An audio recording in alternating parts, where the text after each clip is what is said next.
Halo adik-adik, selamat datang kembali di YMD Classroom.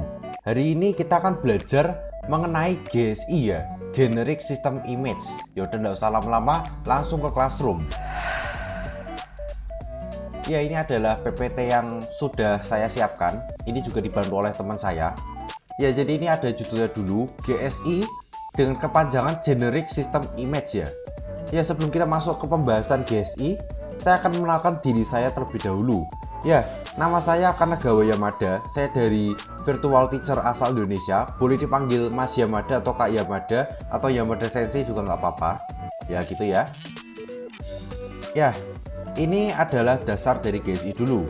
Ya, jadi dasar dari GSI itu adalah sebuah project sebetulnya. Ya, sebuah project Android yang memungkinkan penggunanya untuk menginstal versi Android terbaru tanpa nunggu ROM dari pabriknya gampangannya, atau gampangannya ROM yang dibuat khusus untuk device tersebut, yaitu GSI. Jadi gampangannya GSI itu kayak custom ROM ya, tapi ini bisa diinstal untuk hampir semua device, maksudnya nggak bisa dibilang semua device sih, karena berapa ada yang nyoba install GSI malah ujung-ujungnya malah masalah. Nah ya, perbedaannya apa? Itu kita bisa baca di sini. GSI itu nggak punya customisasi yang sama kayak di custom ROM itu, karena tujuannya GSI itu sebetulnya cuma ngasih Android dengan namanya tuh vanilla ya. Vanilla tuh artinya Android pure, nggak ada customisasi sama sekali ya. Jadi itu adalah perbedaan mengenai GSI dengan custom ROM. Ya, ini kalian kalau mau baca lagi itu nggak apa-apa. Ya, kita lanjut. Kita akan bahas mengenai kelebihan dari GSI terlebih dahulu. Yang namanya program sudah pasti ada kelebihan dan kekurangannya.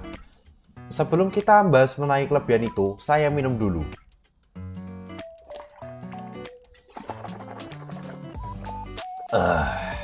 Ya, jangan lupa minum karena kemarin aku kena dehidrasi.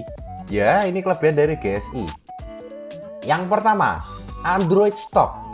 Jadi GSI resmi itu adalah sudah pasti tuh implementasi dari Android Stock itu tuh murni ya, enggak ada modifikasi kayak yang sudah tadi ngomong itu. Pertama nih, Android Stock ini. Terus dibilang kompatibilitasnya tuh plus-plus. Kita bicara ini dari sisi penginstalannya aja, karena GSI itu bisa diinstal di berbagai perangkat Android. Tapi ada syaratnya. Syaratnya tuh perangkat tersebut harus mendukung arsitektur dan partisi yang sesuai. Perlu diingat, untuk menginstal GSI itu harus namanya perangkat itu membutuhkan namanya Project Treble itu. Nanti kita akan bahas mengenai Project Treble di video selanjutnya. Sekarang kita bahas GSI terlebih dahulu. Ya, kemudian update yang cepat ya. Karena rata-rata GSI itu langsung build-nya tuh dari Google untuk yang pertama kali. Jadi tuh sudah pasti update itu lebih cepat. Nah, nggak usah nunggu update dari pabrik, atau misalnya nunggu custom ROM buat device itu langsung install GSI itu bisa. Karena itu cepet ya update-nya. Jadi langsung diinstal, langsung kayak nyoba aja.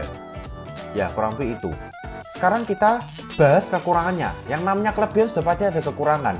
Nggak ada gading yang tidak retak ya guys. Ya, kekurangan dari GSI. Yang pertama, fiturnya tuh terbatas.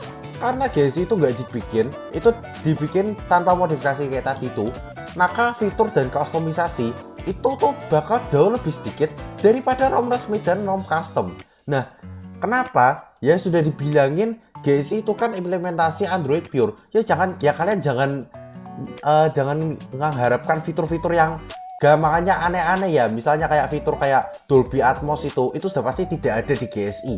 Ya paling cuman audio, yang penting keluar suaranya, itu aja.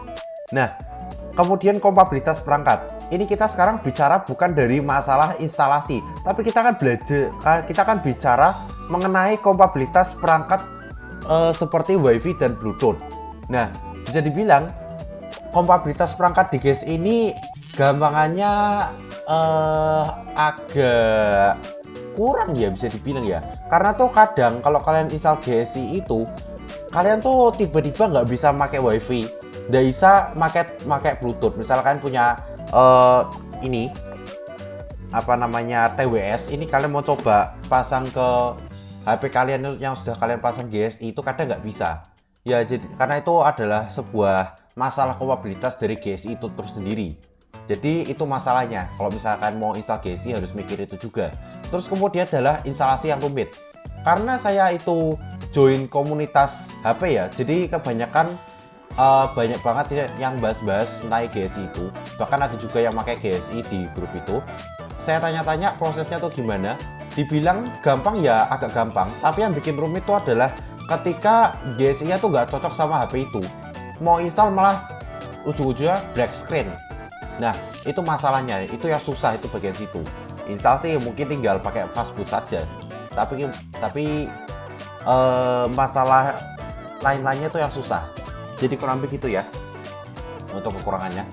Sekarang kita akan memberikan contoh dari GSI. Aduhai, ini list ini diberikan oleh teman saya. Ya, ini adalah 15 contoh GSI. Ini banyak sekali. Ya, tapi ini belum full ya. Ini masih sebagian kecil. Nah, selebihnya kalian bisa lihat di link di deskripsi ini mengenai list GSI.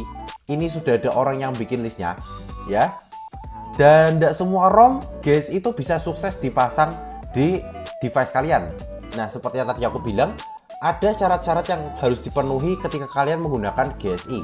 Misalnya, kayak partisinya tuh harus bagaimana, kemudian struktur partisi juga harus bagaimana, kemudian support treble project versi berapa. Jadi itu. Jadi kita bahas sampai sini saja. Ya. Terima kasih, dan ini saya ucapkan terima kasih besar-besarnya kepada Abang Nase. Ini dia yang sudah membantu saya untuk membuat PPT ini. Dia bikinnya overkill ini karena banyak desain yang sebenarnya aku tidak bisa buat tapi dia bikinin. Aduhai, kerennya. Ya, terima kasih, shout out buat Abang Nase Peros ini. Dan ya udah, terima kasih sudah menonton video pembelajaran ini. Jangan lupa like, comment, subscribe, dan bagikan kepada orang-orang yang membutuhkan. Saya Kanagawa Yamada, saya undur diri.